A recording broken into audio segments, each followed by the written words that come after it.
Science fiction has never imagined so strange or terrifying a story as that of the village of Midwich, England, cut off from life as we know it by some mysterious force. And later, at one and the same time, a child was born to every woman in the village. Children that grew to look like this. Beautiful youngsters behind whose fiery, hypnotic eyes lurked the demon forces of another world. They're not human. They ought to be destroyed. Forces put to such sinister use that it became a national emergency. We are gathered here as advisors, as scientists, as government experts. Have we established anything about the origins of these children? There is the possibility of the transmission of energy. Let me get this straight. You imply that these children may be the result of impulses directed towards us from somewhere in the universe. What we need is time to investigate. Are you aware of life on another planet?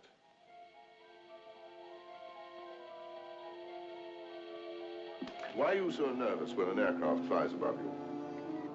Until recently, we haven't been able to make our control reach as far as a high aircraft. Oh, now you have, is that it? Today, their control reaches out into space. Tomorrow, will it girdle the globe? There's nothing you can do to stop us. Leave us alone.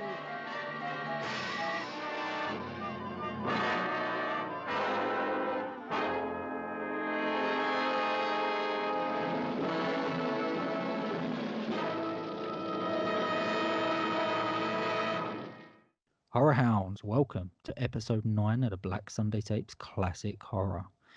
This week we're going to another English classic, one that I haven't seen for a good few years, but one that I really enjoyed, one I wanted Michael to see and I wanted to discuss on this podcast.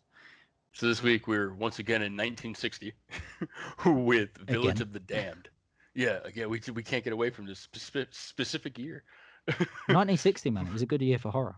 Apparently. Yeah, really good year for horror.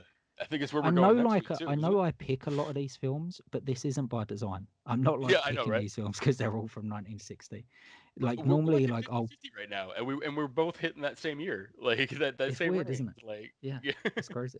I am of course familiar with it when I was a young of age and very impressionable by the trailers I saw on television consistently.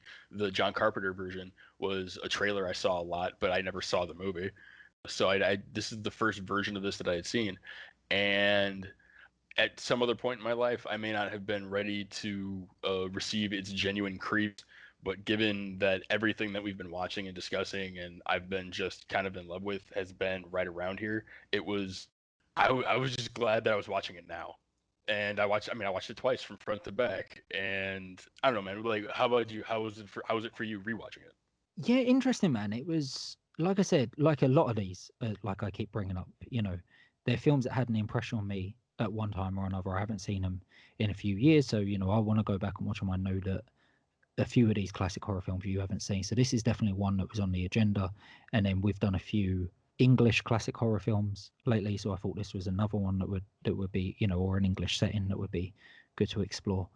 A couple of my notes were like, "Oh, this is very English." He was like, "Can I get you a spot of tea?" I was like, "Oh, this is English." Yeah. It's good, man. I really like it. It's a film I really like. I like the slow burn of it. I like kind of very at much the start. So. Yeah, at the start, you kind of like, where is this? Where is this going? Where is this? It doesn't really pick up until the children come into it. The Andromeda Strain is one of my books, so the way that this movie opens, I was like, oh my god, yes. Right, okay. That's interesting. But yeah, as soon as the children are introduced, it really kicks off. And then I kind of like the way each scene kind of jumps a couple of months, where the kids are grown a couple of years. Yeah. And they slowly build that dread, that unsettling nature towards these children. And then I feel they pay it off in a really, really unique way. It isn't built on jump scares. It isn't built on horror as you imagine it. There is but mean, there it's was a sci-fi. jump scare in this for me. Oh, okay, that's interesting. What was the jump scare? I was so involved in the movie that even though I absolutely knew that Mr. Gas Mask was going to fall, when he fell, I jumped. Okay, interesting. So I love all these films. Like I said, I'm kind of going back to rediscovering them a little bit myself. But actually, something that's really fun for me is kind of introducing you to a lot of this and seeing you rediscover it and form your opinion on it. So on that note, yeah, how did you take to it, man? How did this land with you, and what impression did it leave on you? I mean, if you've listened to any of the rest of the episodes, then you know that we're both really into filmmaking, like the production qualities and whatnot. Of course. And I appreciated that there was a lot of not big and bombastic like The Haunting, but very subtle, interesting camera moves. Where, for instance, when the character of Alan, the military fella, like walks up to the communications guy and grabs the microphone from him and kind of moves to the other side of the car, the way that the camera just kind of follows, I found very interesting. And then later on in the film, we'll touch on it later, like the specificity of the lines and whatnot. But there's a subtle move that very distinctly highlights, I think it's 3 or 4 different characters as it just pans across a hallway, but it uses depth of field in a very interesting way. Yeah, I think this film uses a lot of great techniques. The most obvious one that stands out for everyone is, it looks a bit ropey today, but back in the day was that kind of freeze frame on the children to make their eyes glow. And there's some actually really interesting shots within that where to kind of break. A bit of trivia about that too. There is actually, yeah. But to break we'll the illusion, yeah, we will get there. We'll get there. To break the illusion of kind of that it's just a still frame, they would kind of cut in other actors like moving, and it doesn't really gel. You can tell, but back in the day, like, man, that terrified people. That was like, and it is really unsettling, and it's that close-up shot, the extreme close-up. Wow, makes it really interesting. Yeah, I think it really works. It really stands out. And like on that note, if we're just gonna like touch on and get into the actors for a minute. Yeah, let's do that first. Yeah, like David, the main child in this. He's straight weird. up like devil child, man. Freaking weird, man. Okay, so like I said, I watched it twice, and the first time I watched it, I really found it kind of hard to buy into a lot of the things that were going on because of the obvious audio dissonance. Voice is being dubbed, and I thought his voice was being dubbed by like some adult woman. I didn't understand what was happening. It was weird. I didn't appreciate it. That it was in fact that child's voice, and he did in fact dub it over afterwards, and that was done purposely to make it unsettling. Yeah. But it was just so. Anyway, I hope that little bramble made sense. But when I watched it the second time, it was a lot easier for me to let go. And it's freaking weird, man. It works though, don't it? Like, I'm not sure if this was the first example of like the creepy kids in horror films that like films like Nightmare on Elm Street would come to play on and stuff, like with the girls with the skipping rope and stuff. But yeah, this is like David's got to be up there with the creepiest kids in cinema history, right? Like he is so good. I mean, they're all good. Like the whole collection of children in this are really, really good. But they obviously make him a focal point. They definitely cast interesting, not just like acting children, but looking children. Yes, they did, and it really works. It really, really works. And they made some interesting choices with the makeup and the way they would design certain elements around them. And again, like you said, we're getting to some little trivia bits at the end of the episode like we usually do, but one I'll just touch on right now is to make the children look a little bit different and a little bit alienish, really. They're obviously all wearing wigs, and the makeup and hair eyes would pad the wigs out so their foreheads just looked that, you'd look at it and distended. It doesn't really look right. What's going on here? But not so much so that you can kind of tell what's going on. Just where you kind of look at them and go, okay, that's unsettling. Something weird about that child. Works really, really well, man. I really, really did enjoy the performances of everyone in this film. I think everyone does a great job. But Martin Stevens, who was the child that was playing David, outstanding. absolutely outstanding. And then for me, the guy that kind of held the whole thing down, kind of brought, he was almost the audience's point of view, in my eyes, was his dad, who, Yeah. yeah, was played He by. was so heartbreakingly British is the only way I can describe it. I agree. By which I mean like the line that I took like multiple both viewings was Anthea's son. I have no proof he's mine. And just the way he delivered that line. Damn, but you're still a scientist, so you still have to figure out what's going on. But oh damn. Oh damn. That was like the great writing of his character. Right? Was the fact that he was in a very noble position within the village, very well respected, took charge, but then him and his wife are put in this position where they've got this alien child, and at first they're not really sure where it's come from and the origin of this child. And he's, like you said, he's heartbreak, he's sadness is great, really, really great. If there's one criticism, it's not to do with him, but if there's one criticism about the screenplay, it would be kind of giving the mum a little bit more to do. But we're getting to that because that's one of Oh no, I my main. 100% feel Yeah, that that's same way. Yeah, we definitely have to get back into that. So make sure that we get into that because I definitely feel the same way. Continue. well, I'm sorry. yeah. There's definitely some criticisms to be made there, and I think there is a large criticism about the whole film, which I haven't actually seen the Carpenter remake. I would hope that he addressed it in his, but who knows? But if they ever did remake this film again, I would hope they would address it. But yeah, we'll get into that in a bit. But the actor that portrayed the father was a very well sought after actor called George Sanders, and the guy had a hell of a career. Like, he didn't just have this film. All classic horror fans know him for this film, but he was also in the Hollywood classic All About Eve. He was in Hitchcock's Rebecca, which is getting a Netflix treatment and getting remade. They just dropped the Movie or trailer for that. show? No, movie. Yeah, they just Oh, dropped okay. the trailer for it. Looks quite Okay. interesting, actually. And to completely blow people's minds, he is also the voice of Shere Khan the tiger in the original The Jungle Book. What a bombshell to go from like classic horror sci-fi to All About Eve to The Yeah, Jungle Book. but then again, Patton Oswalt is the voice of a rat in a Pixar movie, and if It's you've very ever true. heard Patton Oswalt stand up, It's very true. It's very true. And that's more modern day, like that's when Disney really are protecting people. So yeah, that is crazy. Isn't that? Yeah, man. But apart from, is there anyone else in the cast that stood out to you? so it's touching on the wife. Like some of my notes were like, even though she's given essentially nothing, the way that she performs her nothing, and I don't know if you want to get into this now or we can move the cup to it later, but the he just smacks her to like smack some sense into her. I was like, what, Thin Man much? Like we're going here? There's got to be another way. Shake some sense into her. You smacked her, and she just takes it. Yeah. Like You know what? So on that note, let's get into it. So how did you feel? that knocked a pause into me for like 2-3 minutes. I could not get back into the movie. I was like, Yeah. why?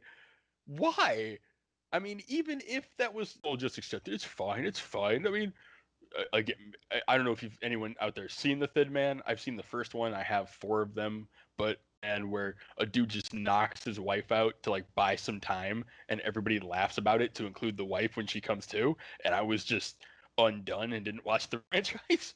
Yeah. Like, so that goes down, and I was like, ooh, okay. Like I'm gonna finish the movie right now because I need to watch, and we're gonna talk about it. But whoa, and like screw all your social justice warrior nonsense. Like the fact that like that was what they chose to do to break the scene was let's just smack the woman was just weird.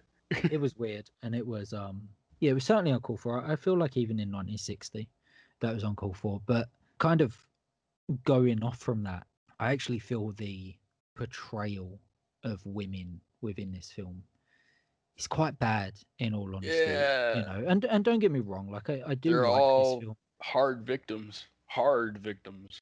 Well, they are and they're not because they're kind of just brushed to the side.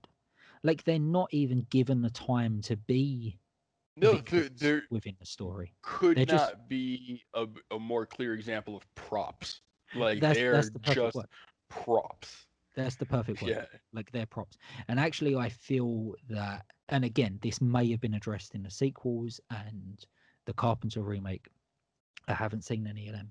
I'm purely going off of this film. I feel there is a very, very interesting story to be told with them. Like these women have essentially been used for alien, advancements. I'm not really sure how to describe it, but wherever I these mean, children like come it's never from, made and wherever they come from. 100% clear, but that's definitely even in some of the time press. It was supposed to be alien Yeah, influence for sure. yeah. And the other thing for me is I feel there's a real interesting argument to be made about how you could tie this into, and this is going to be quite controversial, me saying this, but you could tie this into Christianity a little bit. The whole idea of God just kind of using Mary to deliver his child. She didn't choose that. That was just forced upon her. And I feel like, and then again, like in those stories, Mary's just brushed to the side. And I feel like within this film, they do exactly the same. And Yeah, that's 100%. definitely Yeah. wrong.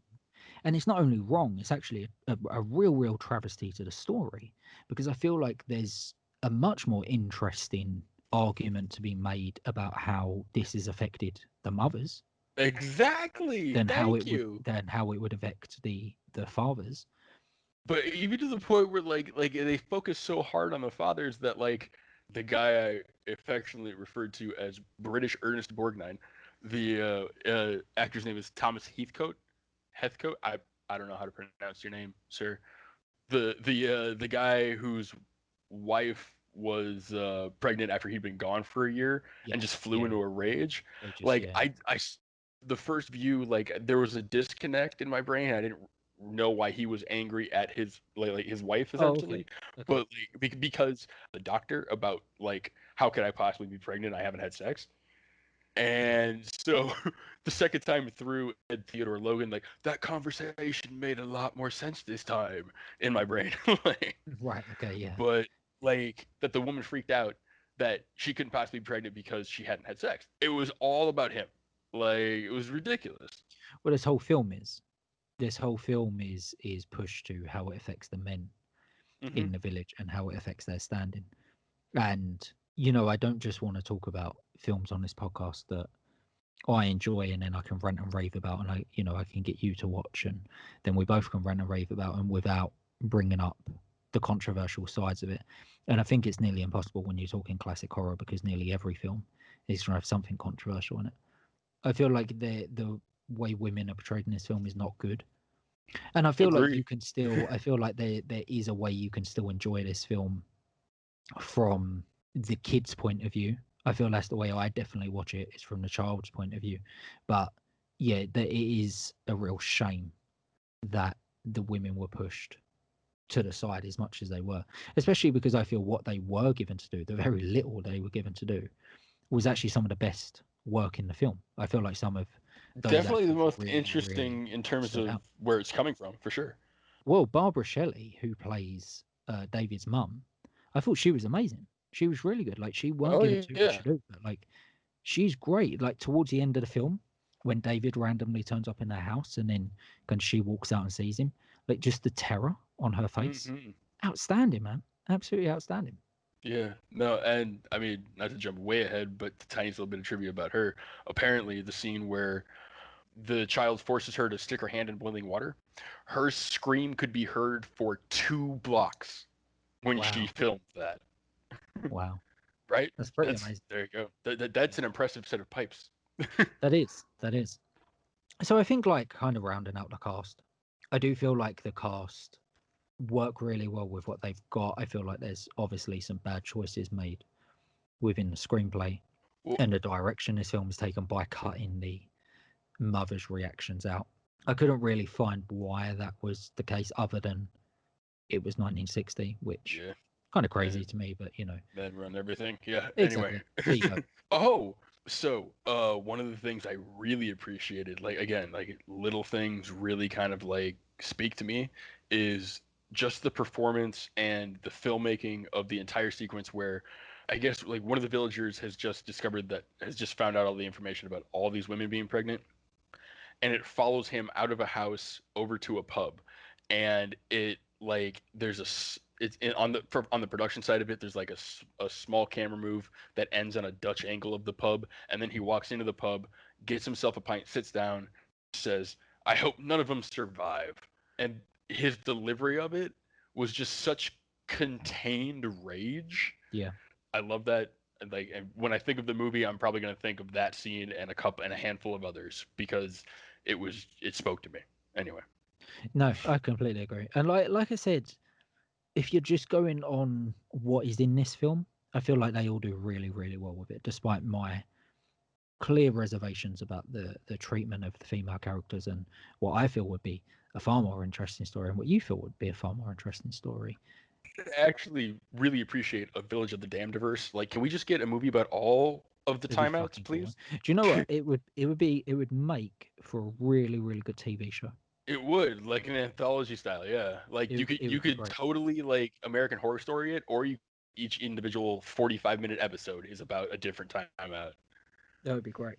It would be great. I'd love to see it. I'd love to see him do that. And I think there's definitely room in this for them to remake this again. You know, like there's always an argument to be made, right? Of why would you remake something? Why would you? And you know, if you listen to my other podcast, you know, I'm always going on about original content and why, you know, why do this? Why do that? Why not just do original content? I feel like if you are going to remake, these are the reasons you remake, because you realize that in the original, for whatever reason, maybe it was the time, maybe it was someone's, you know, inner politics, whatever it was, there was a real misstep taken with the story that could have been told, or there's a different angle on that story that actually would probably be far more interesting than the original. I feel like this is one of them. I really do. I feel like this story retold, but from the mother's point of view, man, I'd love to see that. I'd love to. Do you know what? As a filmmaker, I'd love to make something like that. I feel like that would be right. Or I would like to. I would like to produce that. I think like if you're going to do it properly, you've got to give it to a female filmmaker, preferably a female filmmaker that's a mum. 100%. I feel like if you could get a filmmaker behind this who is a mother, wow, that would be cool, because then she'd know exactly the story she's trying to tell. You know, of having. You find that person with that talent that's got the writer and the director, the boom, there you go. Oh man, like that singular vision. Yeah, there you go. Yeah, I would love to see that. That would be outstanding, and I think that's the reason why you should remake stuff. And I definitely think this has got the option for that. Or if you were going to do it as a TV show, there's a load of ways you could do the TV show, but I would love to see a TV show set within the village where you follow loads of different characters. You follow the mothers, you follow the fathers, you follow the kids that are not the damned kids. Right? the normal children that aren't touched upon in this at all. Yeah. Well, no, they're like touched on it once, right? And they're bullies. Oh, I totally forgot. Yeah. They're like, but that's it. And like, okay, fair enough. Like, you can't include everyone, but yeah, again, man, there's so many interesting ideas that you can do with this. There's so many interesting ways you can play with this story. I'd be very, very interested to see someone pick this back up and bring a load of different voices in to tell it. I think that would be really, really, really interesting. So what else you got, dude? Well, one of the things I loved most, and the first time I watched it, I was watching it with my girlfriend, and we both laughed quite heartily when it's such a beautiful baby, and the dog just growls. If your dog doesn't like your baby, there's a problem. Yeah. Yeah.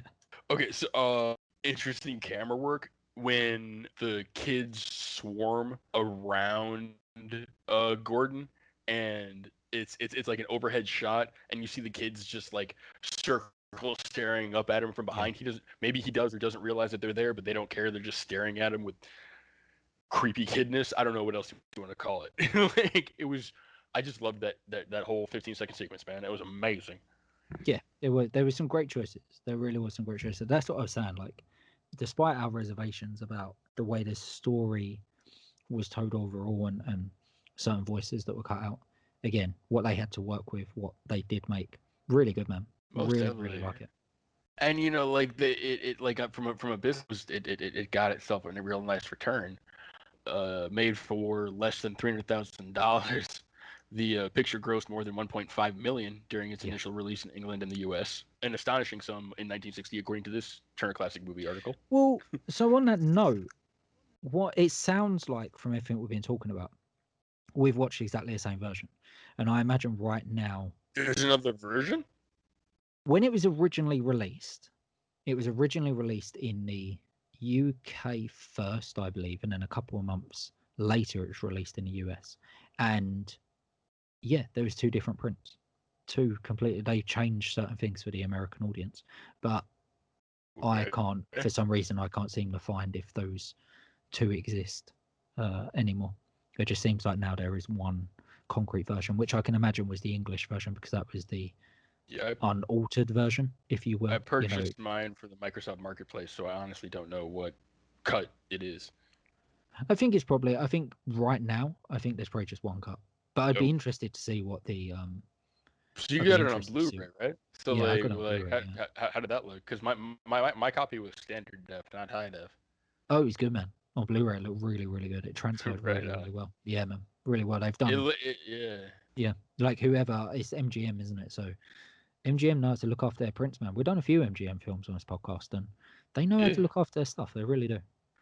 On the subject of subtle but very interesting camera work, just the scene where Gordon and Anthea just wake up, there's a lot of very little moving, like from the floor as somebody stands up to a desk and then just kind of panning, just touch around the room as somebody else enters the frame and stuff like that.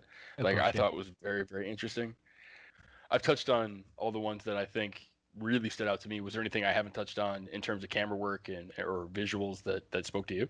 Mainly what you've covered. I'm always very interested in technology from back in the day. So Mhm. while The that camera, heavy ass phones and whatnot. no, I mean like the special effects technology Oh, and stuff that like too. that. So yeah, so like with the glowing eyes and how they achieve that. And I know I've already touched on that, but it's kind of stuff like that that really kind of gets me. It's like, oh, okay, how did you achieve that? How did you, like there's been a few films we touched on recently, like The Uninvited or House on Haunted Hill, where a couple of the ghost effects, it just really fascinates me how they Mhm. achieved that and how they done that before green screen or visual effects, and Before yeah, computers so really on went that nuts. note, let's touch on I touched on it briefly earlier about their eyes and the way it was just a locked off shot, and the way that was fully achieved was they would basically take a negative of the image and lay it over the eyes of the pupils as they kind of use their powers. And I believe when this originally come out, like I said, it was released in the UK first. What was really interesting was that effect of the glowing eyes. Our border classification in the UK actually deemed that too frightening. I'm So sorry. that was removed from the British print. And I don't know if it was kept in the American one when it was released a couple of months later. But yeah, it was completely removed because it was considered too frightening. So those, I believe it still had the locked off shots, but the locked off shots were literally just the kids staring. There were no glowing eyes in the original release. There you But go. yeah, that's crazy. That's quite weird.